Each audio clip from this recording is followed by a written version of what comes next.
Oh, nice. Thank you for that. I know. Barry and I are both in red, and it's not even Valentine's Day yet. Well, it's only here, not the rest. I mean, not wearing red shirt. I'm saving that for Valentine's, Valentine's Yes, week I have or lots Christmas. of red. Yeah. So we'll get started on Let's Talk About Dating on WGSN-DB Going Solo Radio, the #1 TV and podcast internet singles talk network with Barry and Christine. Hi, Barry. Hi, Christine. Nice to be here. Nice to be with you too, as always. I miss seeing you when I don't get to see you only once a week, but lucky us that we get to do this. Yes, agreed. So, wow, what a great subject. We always have great subjects, but this one seems particularly interesting. It's been fun having little conversations with people about this because they always want to know what my next subjects are going to be on our podcast. Right. So, reasons that people could have for different sex drives and Hmm. libidos and what to do about it. There's so many different directions. I wrote down lots of notes and thoughts about it as I was talking to people. I bet you did too. And you said that you had been part of a clubhouse conversation that you had had recently. Yeah, and also I've going back a bit. I was in a marketing course with a bunch of other coaches, and there was one woman in that course, maybe another one too, but there's one woman in the course who talks about ED, particularly Mhm. erectile dysfunction, but how she does it holistically, because she talks about how the emotional mental piece, which gave me another dimension to this conversation, because it's not just necessarily chemical or physical. Mm-mm. So I think because we're not medical professionals, so we can't speak to what drugs to take.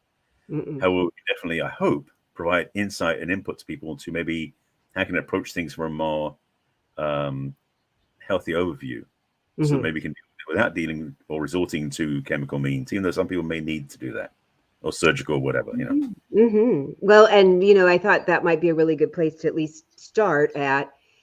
Please consult with your physician. See if there's a chemical Disclaimer. imbalance Yeah, because the as disclaimer. we age, our hormones do decrease. Women's estrogen, men's testosterone, women's testosterone and progesterone as well. And they have a lot to say about how we're going to be feeling sexually. So, Hmm. first, find out where your tank is. Is it still medium or is it gotten lower? And do you need some sort of chemical assistance? Because that's a really good place to start. Because if you don't, or you do, you still could add some mental and emotional things True. to elements. So that's what we're going to address is the mental and emotional part. So Right. talk to your doctor. We're not doctors. Get your body and sort it out, and then we'll talk about your mind and your emotions and how to get them in sync. Because oh my God, they have 100% control over how you're feeling and not feeling. I know that. Absolutely. Although one piece I'll add to that, a PS to what you said, because I know, I mean, I'm in Los Angeles. There's a woman I know in Santa Monica who runs a women's, what should you call it? It's a women's health center. But basically, what she does a lot of work with is hormone, not hormone. I'm not sure it's hormone replacement therapy or something else. But she does things that help nutritionally and also with certain supplements. So there are many paths. So it's not necessarily medical only. And again, Mm-mm. not being doctor, we can't say what you should do, but I would say check with more than one source. Mm-hmm. Because frankly, there are plenty of snake oil salesmen out there, Oh, to say the yes. least. And the opportunities to get, buy this special Chinese herb. It's like, well, maybe, but maybe you must need to check with a Chinese medical person who knows this stuff better than I do, we do, you do, that might actually provide you with real advice versus what you see in a magazine or some late night TV commercial. So, yeah. Anyways, that's one piece of the conversation. Because especially if you're in a sexual relationship, but even when you're not, having your juices, your libido, your sexual feelings, feeling sexual, feeling beautiful, feeling handsome, feeling strong, feeling desirable Feeling has excited. so much to do with how your attitude is during the day, I think. Absolutely. Absolutely. I mean, it's Um, why we all felt so zippy when we were teenagers. well, I got a story when I was 21, but it's another, we'll save them for later in the show. Okay. We'll warm up to it, as we say. Yes, we'll warm up to that one. Especially when we're talking about sex, we got to talk about warming up. Well, that's the P part of it too. Come on, that's the other part. I mean, Mhm. Mhm. definitely. I think when we're younger, didn't need to do this, but certainly as you're getting a bit more mature, I'll put that word out there, we do tend to find ourselves caught up in the paradigm of needing some preparation time, some warming up, it's like, sometimes when you start a car when it's cold, you got to let the engine warm up before you drive it. Yeah. Same is true with our libido. Yes. And I mean, even men, I found, because certainly when we're younger, men are more of a microwave. You think about sex, they've proven it's like every 8 interesting seconds analogy, or yeah, it's like something. instant on, yeah. Yeah. And women generally, even younger, still younger, need a little more crock pot, a little more warming up, a little more preparation.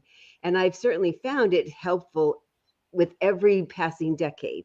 I've liked a little more warming up. Even though I tend to have a pretty high libido and a pretty high drive, I still like it, and it helps. It helps to have Yeah. a little more warming up during the day. And So to sorry, figure out what it is that makes you get warmed up. well, the thing I was going to say was that for many of us, because we get so busy doing certain things or focusing in certain areas, we're not as easy to switch gears quickly. So having that transition time that is warming up, or is just simply creating the mood, setting the mood right. I mean, and if you're in a relationship, to send it, what's the word I'm looking for? Inspirational? No, that's not the right word. Provocative. Yes. Provocative text to each other during the day is one of Mhm. those surefire methods to get each other warmed up whilst they're getting ready to come home. So there's opportunities to build the momentum before you Yeah. actually get together, which is fun too. I've talked about more than once that my husband knew those instructions very clearly, that it worked 100% of the time. Yep. So I thought might be good is to start out with, now that we've covered the medical part and we're going to let that go, what are some of the other reasons that people could have sex drives that don't match? And then we can talk about some of the fixes for the things that can potentially be a problem. Well, the thing is, what we've talked about really, so to this point, is sexual misfunction in a way, like not able to produce, not able to be sexually active. Whereas the title of the really is about sex drives not matching, which is a different question. So I'm not sure we cover both because we are in both arenas. Because Yeah. one is about, is your sex drive naturally more relaxed and quiet, or is it more excitable and running full steam all the time? So that's one thing we're talking about. The other part is what happens when it doesn't work, and what do you do about it? So Yes. I'm sure we cover both. And I want to speak to this point because this has been on my mind since we started the show when I was 21.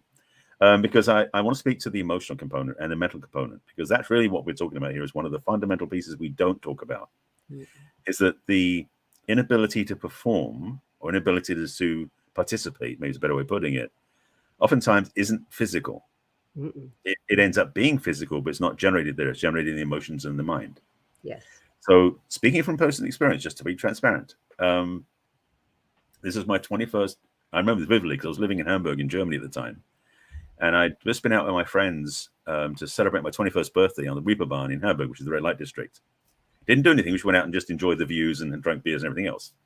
And my friends were all about the same age as me as well. But it was my 21st birthday, so I came home that night to my apartment I was renting in Hamburg.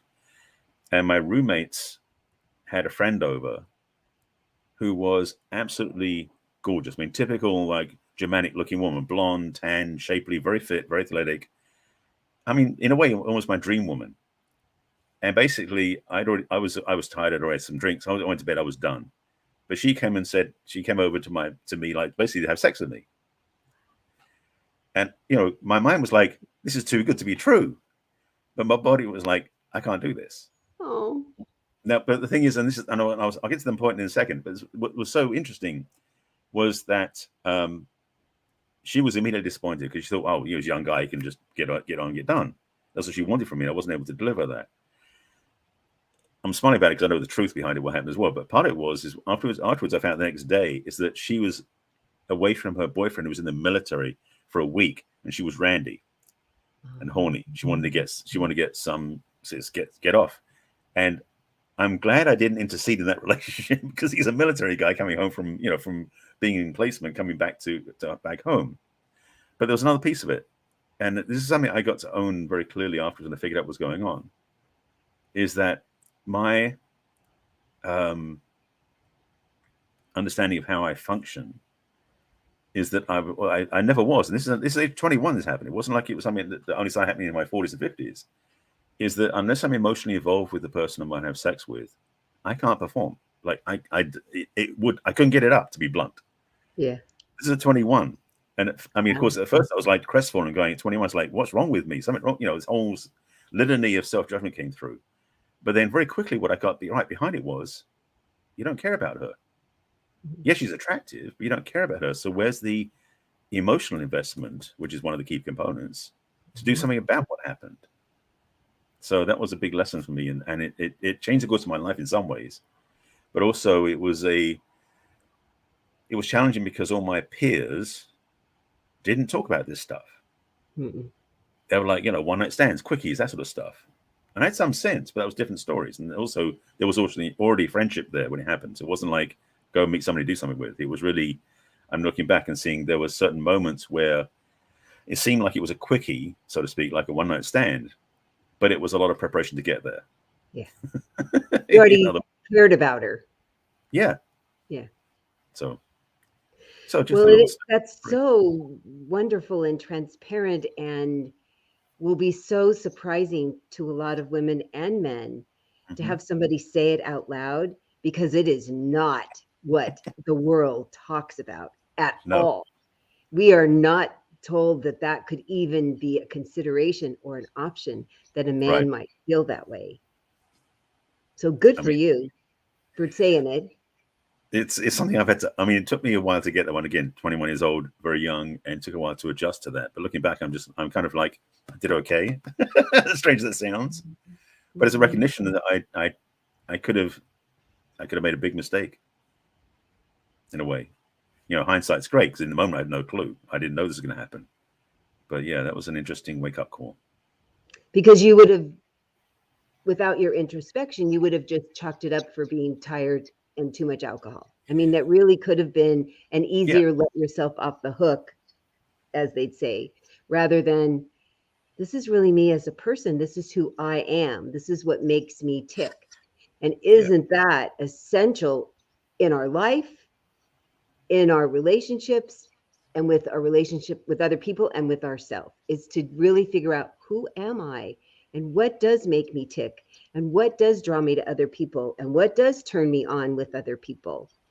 And when you look at how much looks have a play in it, how much thinking about them has a play in it, how much feeling about them has a play in it, and to be really honest with yourself, is how you're going to get yourself into successful relationships because of that. Because as you said, if you'd gone in a different direction, you might have completely been unsatisfied and not know why, if you kept trying to do the normal guy way of doing it, what's publicized as the normal guy way. That's really very interesting. That's a great thing to ponder about. I'm glad I could add that thing. So I've got a couple other ones too, but that was one of the big ones. That is really huge. That's the thing, is because, and I don't know about for women's side, and obviously being a man is different, but I know amongst my peers and amongst other men, to speak that openly about sexual dysfunction isn't easy for us. Because we're all about, being like tough and strong and, can handle anything, and anything wrong. I mean, even things like, prostate exams and colonoscopies, and things that are medically needed for men, especially over 40 and beyond. We don't publicize that because that shows a sign of weakness, apparently. It's not true, but that's the sense we get. So for us men dealing with sexual challenges, if our sex drive doesn't match our, heaven forbid, our sex drive is less than our woman's, it's like, then what? That whole thing shows up. And then we end up because we can't talk to other men about that, because that puts us in a place of shame. So the emotional baggage that we have, just externalizing it with other men, makes it even harder to communicate and own.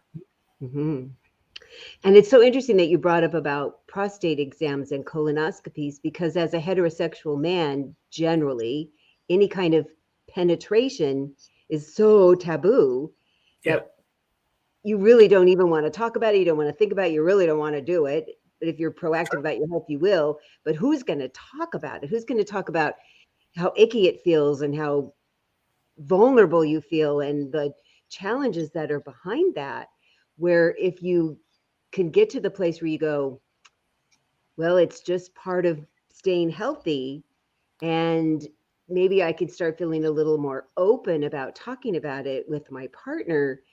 What we as, because I can sure speak about being a woman, Right. Of course. open, sharing vulnerability, not weakness, vulnerability. Yes. I personally, and I can attest to a lot of women, find it very much a turn on to say, wow, look how you are feeling with me, that you feel safe and that you're telling me about yourself, and that I can now feel even closer to you. Yeah. Generally, I mean, there's a fine line. I really will say it's a kind of a complicated fine line. It can be a double-edged sword. Yeah. And I want to point out that often we get frustrated that you always have to be this in charge he-man, which we like. I want you to have that part of your personality. Also, the pieces of that you tell us the things that you do feel a little vulnerable about and what you're doing about it. Okay, I go Yeah. anyway, but oh, it's such a weird thing and I just can't imagine. And how do you do this, every year that you have to go do it?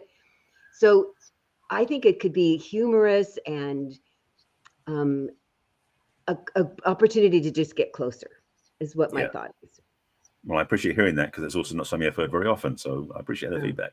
yeah. Well, it would certainly be interesting what kind of a woman could have that kind of conversation. I would think certainly for a man that's as enlightened and is educated in this arena about relationships as you are, that it would be something that you'd go, wow, this is pretty cool that she could talk about that. It could be one of the would like to have on your list.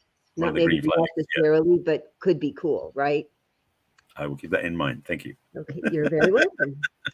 So one of the things I found for people when I've talked to couples that their sex drives don't match, there's a power struggle that's going on of, if you don't do these things in this way for me, not even necessarily sexually, just appreciate me or listen to me when I'm talking, those really important things for men and women, we Hmm. start pulling back. Rather than bringing us closer, we start backing up. And the resentment, I think, is the worst killer for me, for my libido. If I start feeling resentful about somebody, I don't care how attracted to them I am, my desire is going to go down automatically. Yeah, that's true. I think it's true on both sides of the gender, personally. Of course, I got to be careful, because I'm presuming I know about all men, so I got to be careful that I say that. But Mhm. it feels like the same true on both sides of the equation. Yeah. When I talk to my male clients, even though they still do desire the woman and they still even want to have sex with her, if she's so critical all the time about them and what they're doing or not doing in the world, not even just in bed, it makes them hesitate. Even if they want them, it makes them not approach them. It makes them not want. It's not maybe not that their desire is still there, but they're not going to have the action. They're not going to pat them on the butt. They're not going to say, oh, let's go take a shower together, because they're not feeling close. They're not feeling appreciated. They're not feeling accepted. They're not being told, I know you're doing your best.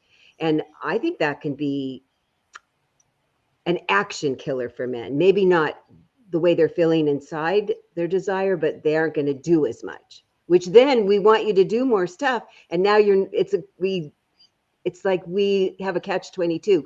We are being critical because we want you to do more, and then you do less because we're being so critical. Right.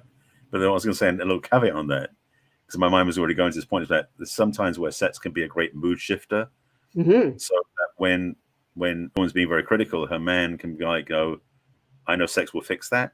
And of course, they have to have that predefined agreement, of course. And vice Yeah. versa. The woman can say that for him, because he's so busy, panicky about stuff, if she gave him head once, that'll like change his mood immediately. So Uh-huh. that Oh it yeah. can work the other way too. Just to be clear, there's exceptions to the rule, so to speak. Yeah.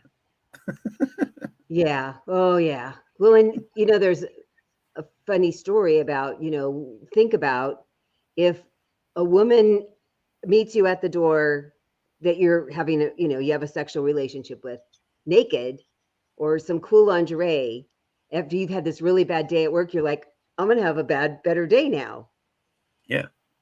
Let's say conversely, the woman comes home, she's had a really bad day, and the guy's there naked or in some really cool, Speedo or something. We're going to go, what are you doing? I've had a bad day. What are you thinking about? There's something that really doesn't work both ways as easily. Again, I can tell a few stories. One of my favorite stories was one of my favorite relationships with a girlfriend. We lived together, and I had told her one of my fantasies because is my woman to be in a fur coat and high heels and nothing else. Yeah. And one night I came home and she had done that. She borrowed her mother's, because she didn't own fur coat. She wore her mother's fur coat and high heels on, went to the door, and mommy goes, "No, it can't be." It was like, I didn't believe it was, Then she flashed me and I'm like, okay, nothing else going on tonight. So that was a fun night. But it was like, that was one of those things, was we had this enticing like sexual provocation was already in the mix. Yeah. And so to get it expressed was kind of like, thank you, God, it was fun. So there definitely are that way. And I'm not sure if it worked the other way. I mean, if I had a fur coat on nothing else, I'm not sure she'll be so excited. No, it's just different. It's just different. Yeah. Well, it's funny because we had this conversation the other night on my Monday meetup that one of the things that really turns women on is empty the dishwasher. I know. Yeah. And do the dishes. Yeah. Do the dishes. Put the laundry away. Run a bath for us. Because it's making her load lighter so she can be more free. Oh. That's what's really bad. Oh. Yeah. Yes, because when we're feeling overwhelmed, our sex drive becomes very far down our list of to-dos. Yeah. We're very busy with our other to-dos. And our focus point as men, if we really are caring about our partner, is what can we do to lighten that load rather than kind of turn her on? Because we want to it's like the temptation to go straight to the course. Like, no, if I just turn her on, she'll be fine. It's like, no, she's carrying too much stuff up here. And for many women, this is the deal blocker. This is the sexual suppressant, is the mental stuff that's going on. And it's interesting because I mean, quickly reference back to Mark Gunger's Tale of Two Brains, which we talked about quite a few times, because men's brains are set up as like all boxes compartmentalized, separated out. They don't touch each other. We can separate certain things out and still have sex and be okay. Because women's brains are like one long continuous wire. Everything's connected. So sex is tied to all the things not working. Yes. So until we put out some of that stuff on the string so that sex can become free to be enjoyed, like the dishes or putting the kids to bed or tidying up the house, something. And so one of the best foreplay activities of a man could be to do the dishes. Men are like, what? But it totally makes sense to me because I understand how we work that way. So it makes total sense to us to function and then have less on her plate so she can be free. It's like she lines up, she goes, oh, I can relax now and actually be more sexually active. Yes. So it makes total sense. It's so much sense because what happens is you start taking off those things that have pushed sex and desire down farther and they're leaving. So it's floating back up closer to the top. And most women will say, if they're really honest, the place that you need to start making love to me is my mind. So let's figure out what's going on in her mind that needs to be addressed. Does she need to talk about something? Does she need you to go do something around the house? Right. And then you're so beautiful and I really desire you. And what would you like me to do? What would be fun for you? But you can't often start there if she's had a really overwhelming day. It's kind of like throwing dry spaghetti at the wall. It won't stick. Well, usually it sticks when it's not done, right? So isn't that the thing? It's still too starchy. It needs to be more done. When it's dry, it doesn't stick to anything, and that's not good. No, basically, it's supposed to just stick when it's al dente. Supposedly, I've never tried it myself. Yeah. Me either. I don't know what you do about sticking spaghetti to the wall. It sounds messy to me. It's an old Italian thing. I don't know if it's true or not. So I taste it. I take out a piece and I eat it and see if same here. Yeah, you taste it. Yeah, it's the texture, the toothiness. Well, we'll take a break and think about spaghetti and making love all at the same time. An interesting combination, huh? We're back in a minute. Bye-bye.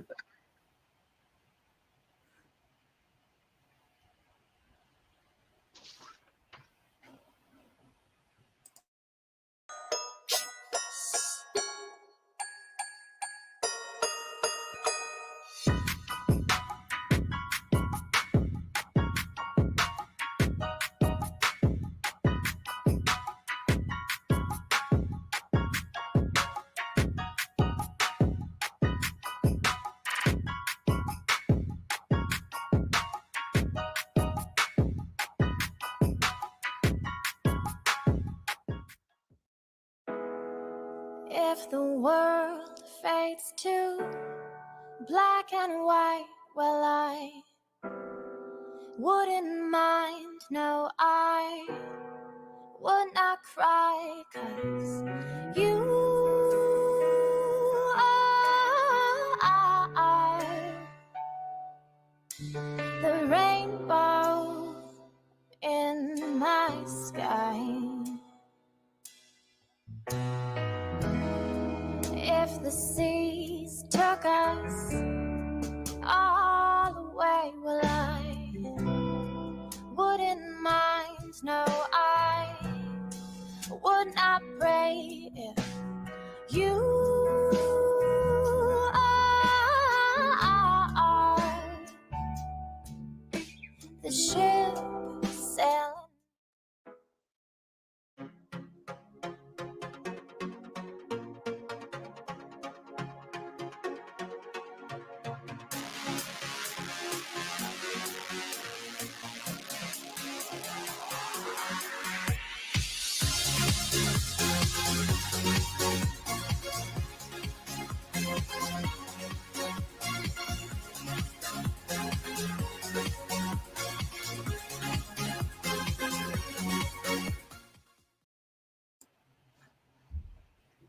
Well, that was a pretty commercial. I like that. Yeah, that romantic one with the jewelry was kind of sweet too. I know. I liked it a lot. Little Valentine's precursor. I know. So we're talking about when your sex drives don't match. And so in the beginning, we addressed making sure you've addressed any medical issues. And we've talked about how women like you to do things for them to take some of the burden off so that they'll feel more energized to being physically close with you. Yes. And Barry told his wonderful, transparent story about the big discovery that he had, the reveal he had when he was 21. That sounds like it would really have served you well in your life, because you know that you need to feel an emotional connection to a woman, which is really important to women. We need to generally feel an emotional connection, especially if it's going to turn into a long-term relationship. I would say that's probably and you know, not getting too far down the path of masculine and feminine polarity. I know that back then I was probably much more in touch with what would I look back on now as being more feminine energy. So the feeling was needed, the connection was needed. Even though I've always had a very clear masculine, which is like, oh, she looks cute versus feeling level. So I guess I had both in a way that, but they weren't very developed. I'll put it that way. Yeah. And I've had some adventures along the way where I can see where I was like on, you know, that pathway between the two was definitely evident. We have to keep swinging our little pendulum back and forth. No metaphor, no inferment. What's the one called? No innuendo there. You know me, I love my little innuendos. So one of the things just generally that can be a real big turnoff to people is your hygiene. You know, if you don't take a shower, don't clean your nails or brush your teeth, I mean, that really, for both sexes, I mean, I've heard it across the board, men and women, who their desire is not increased if you're not clean and you don't smell good. So I think, you know, one of the most fun things is to take a shower together or take a bath together. I mean, I think that, you know, play drop the soap in the shower. I mean, be sure that somehow, separately or together, you're both really clean everywhere. Yeah. Every place you could clean, be sure to clean it. You know, wash your hair, wash your body. Whether you put on any good smelling stuff after is really not, it's certainly not important to me, because as I had mentioned, I like finding out what the person really smells like, but I want to smell them out of a shower. Yeah, I also want to have them smell the breath being somewhat fresh. Oh yeah, I've been around people, men and women, whose breath is like, they say they brush their teeth, but it doesn't smell like they do. You know, maybe it's halitosis or something more serious, but it's like there's something that's not working here. So, and it sounds simplistic, but frankly, if you don't do things to present, it's like if you want to have sex with somebody, wouldn't you want to raise the standards of your presentation, so to speak? Mm-hmm. You may want to dress the part before you go out with them, so you look the part so they feel attracted to you. Well, Why not do the other pieces to make you smell like they're attracted to you? Because, you know, smell is one of the most base instincts, if not our most. I think it's our first sense that comes online. So it's vital that needs to be something that we enjoy as well. If we don't, that can get in the way of everything. So yeah, it's so important to shower, brush your teeth, clean your hair, clean yourself, and also please, this is maybe personal for me, don't overdo the perfume. Oh, I'm a big yeah. fan of essential oils because they don't stick in the head so much. But I remember back in the day when I used to wear so many colognes myself, I was guilty as charged, you know. Uh-huh. But I switched to essential oils a while ago. Actually, a friend of mine who is I don't know what the word is for her, but she makes these concoctions or these like some witchy spell type stuff. But basically what she does, she takes essential oils and she learned how to duplicate some of the traditional colognes. And I had a couple of colognes that I was spending, $30-40 a bottle for. And she made me this in a rollerball, like little bottle, tiny little thing of an essential oil combination that smelled better than, but similar to those type of colognes. And so when I put it on, first of all, it was like a third of the cost. It lasted 4 times longer. And it was healthier because it wasn't impacting my skin with alcohols and other stuff. Yeah. So, and people like the smell better. So it was like win-win-win. It was all good stuff. So yes, do things that make you smell good, but also be aware of what you're putting on as well, because it may be actually costing you more than it's benefiting you. Yes. So one of the things that I know that holds women back a lot is whatever it is, the list of things they think are wrong with their bodies. Something that pokes out that shouldn't, something that pokes in that shouldn't, something that sags that shouldn't. I mean, there's all these. I mean, we could have a list of all the things that are wrong. Yeah.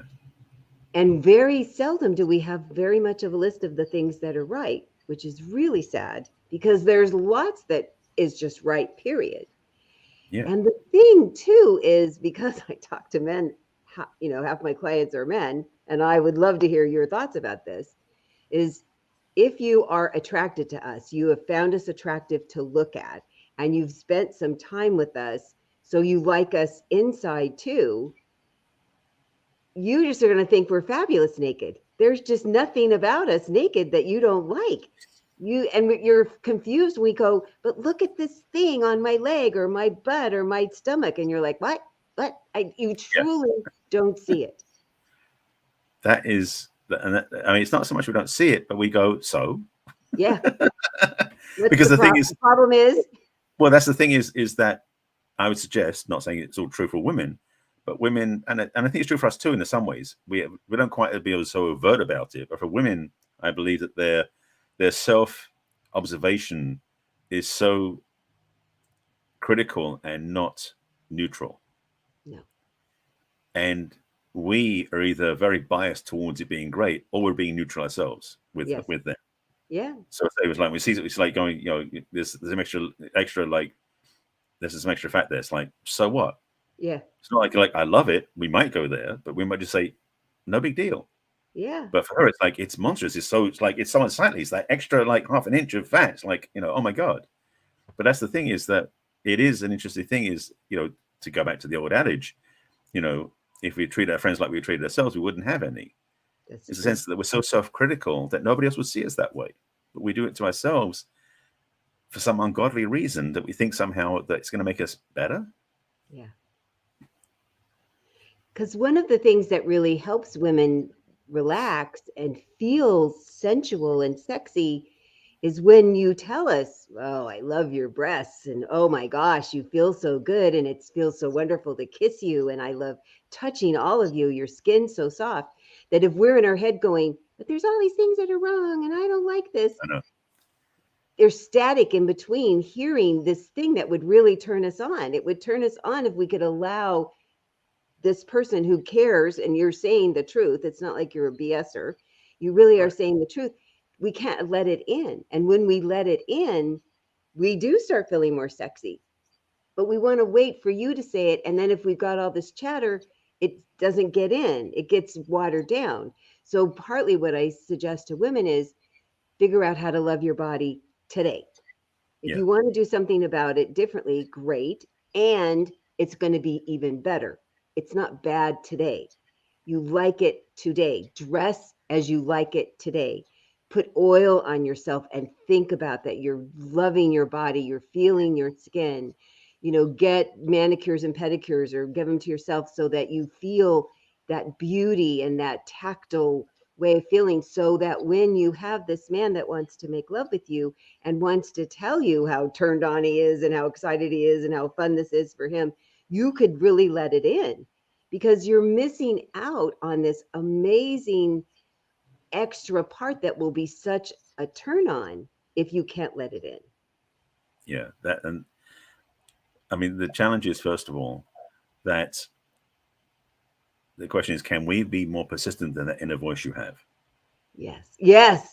It's almost like coming out and lost that inner voice, and finally, after 2 hours of letting you know we care about you, the voice finally goes, "Okay, I give," and then what we say lands.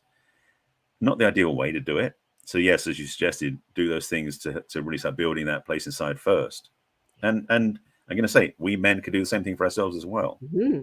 We still have our own issues. I mean, and speaking to erectile challenges, it is the one thing I think that's most debilitating to all men, is when we don't or we can't, whatever is, get it up. We don't have that response that we're like, what's wrong down there? There's that fear that comes up. So, and I know women may or may not take that personally either, but certainly we take it personally, because of the same, we should be able to perform. We should be, the whole rule. So we have our own Achilles heel, so to speak. So we both genders have room to really care about our own bodies first before we get with anyone else's body. The smart move. Yes. Oh, yes. Yeah, the fear, it is the biggest fear that men talk about when they're returning to the dating arena, that they could get it up and or keep it up. Yeah. Because you can't have intercourse without it. And if that's a really important part of your lovemaking, that's a problem. So there's a couple of different thoughts and remedies in that. We women, if we allow ourselves, have lots of areas with lots of nerve endings that have nothing to do with your penis going inside of our vagina. You could do all sorts of stuff with your mouth and your fingers and toys. I mean, really, there's so many options for us. And the thing that women don't know, and I think I've talked to a lot of men who hadn't thought about it, how many ways we could please you that don't have to do with you getting an erection. There really are lots of other erogenous places on your body, if you're willing and open, for us to do that could be very pleasing and give you such a good sexual experience and sensation. I mean, there certainly are, pills and pumps and all operations. And now I've heard of shots lately. There's a woman I know that the guy she's with gives himself a shot, and oh my, I guess it works. I know. Can you imagine? I said, is that shot in the arm or somewhere else? Somewhere else. Sorry, needles near there goes at night. No, thank you. Oh, that's what I said. I said, he really wants to make love with you, that he's doing that. But he does it. He can do that. It's like, yes, yeah, that's a strong man indeed. But there you are. There's the lengths that, after their discussion, that they were willing to go to, so that they could actually have intercourse as well. And it's not every time. I mean, there really are times when they're both very satisfied other ways. But there's times when they want to insert tab into slot B and they say, okay, we're going for the shot. And he does it. I know. Isn't that impressive? I'm stunned and impressed. Yes. I'm glad that you don't have to do it. Right. So that's the other part too, because one of the conversation pieces, just to spin in a different direction, especially with the title, is that there have been conversations that I know people have had about if they should go outside their relationship to get the sexual needs met, which is a whole other question in a sense, because there's the whole thing about monogamy and loyalty and everything else. But there are some people who've done that, where basically their relationship with their partner is so loving, they don't want to break it up, they don't have a divorce. But because the sexual needs are so different, the one who has greater need will go somewhere else outside the relationship to feel satisfied at that level. For me personally, I'm not a fan of that, because that implies you're actually abdicating your role to learn what's going on to fix it, so you can be better off. That's personally what I would suggest. And secondly, there's a splitting of energy, because the sexual experience, the intercourse, and basically getting off with somebody else puts a energetic hook or a chain or a cord into that person, which means your energy is being pulled away from the relationship, at least for men. think women have the same thing, as they get emotionally bonded to, and that is like, it's almost like an energetic cord that connects you to something. There's a whole thing in metaphysical terms called cord cutting. It's like when we get hooks into other people and other people hooks into us that aren't necessarily like physical, or they're not legal or not contractual type thing, but it's like we end up being pulled by different places, different energetics, so we're not present where we're supposed to be. So if you're in a primary relationship with somebody, both partners, if you choose to sexually express somewhere else, it's a large part of your energy being dispensed in another place, not aligned. So my feeling about the idea of your sex drives don't match, like you said, with other appendages, with other, other devices, toys, everything else. There are ways of having balance in the sexual connection. And if there is an issue that's going on perpetually, maybe it's time to go through some therapy or do some work with somebody to figure out what it is that's just out of alignment. Because especially if you started out in alignment and now it's changed, that's a big piece of the puzzle too. Because if you came into a relationship where your sex drives didn't match initially, well, that's a different story. That may require a deeper first conversation. But the thing is, if you've been together for a long time and now your sexual drives are like drifting apart, how they're not lining up, it may be like worth looking at. Okay, so why are we drifting? What's going on? What is the reason we're not drawn to each other anymore? Is there no desire to be together, or is it because you don't feel you can be together? Maybe something else is going on. That's such a good point, and certainly having that discussion before you become sexually intimate with a new partner. Generally, this is how many times a week I've enjoyed it. What about you? And if they're different, then to have a discussion about, well, what could we come up with that would be okay enough for both people? Because if the mechanics are available and working, we'll put that aside for a moment. Yeah. What I find is, even if you're not in the mood, because that's what we always say, I'm not in the mood, I have a headache, I'm tired, blah, blah, blah. Yeah. If you could just go along with your partner, let's just see. I'm going to go into this with an open attitude. I'm going to see, could I get ramped up about this? The people that I talk to professionally and personally, because I get to ask people this kind of questions all the time, the other person gets in the mood and it's like, wow, that was really fun. And I forgot how good I would feel after. And it's not as if even that time you have to go on and on for hours. It could be we're just setting aside a half an hour. And okay, I'm going to make sure you have an orgasm. And oh my gosh, I got excited too. So I've had some pushback when I've said, try it anyway. Yeah. You could decide no, or you're just going to please the other person and you're okay not. And that's the other thing people have been surprised about when I've said an orgasm is not always the goal. It doesn't need to be the goal. Just cuddling and touching and being together and getting somebody excited and aroused. You do not truly, as much as we heard that when we were in junior high school about blue balls, I remember hearing that all the time. I didn't fall for it, but I heard it a lot. It's not that I've ever read, and I've tried looking it up, any medically approved that people have some sort of horrible catastrophic thing that happens if they don't have an orgasm. You look at tantric, they push for a long time. And then there's, the edging term where it's finally when you get there, it's amazing, but you don't have to.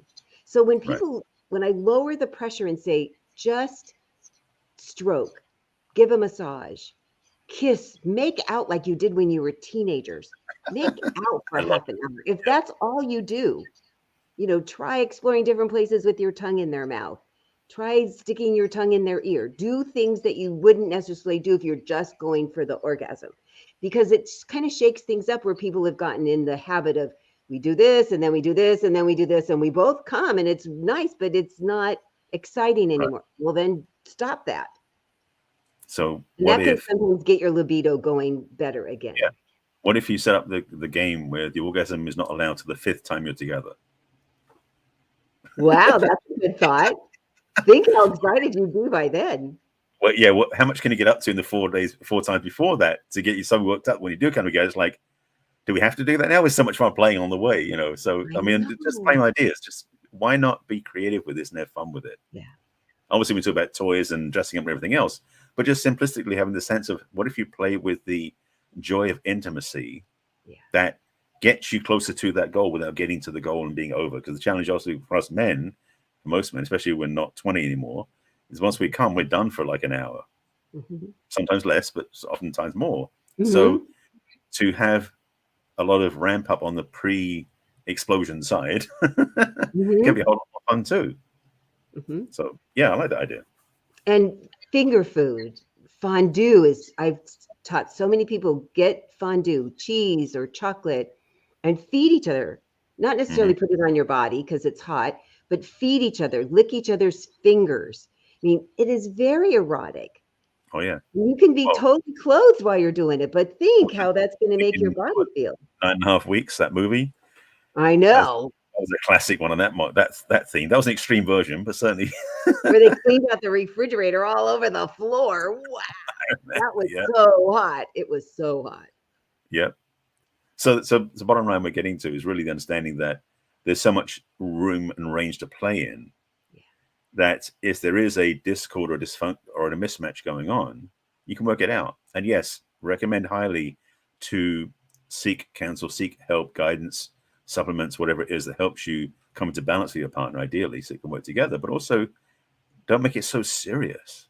I know. You know, the trap we fall into is like it's all over because this part doesn't work. Yes, it is a vital part of the relationship for most people is sex. But rather than make it make or break, look at how you can improve or refine or make it work for both of you so everyone's happy. If you have that mindset going in, you've got a much greater likelihood of success.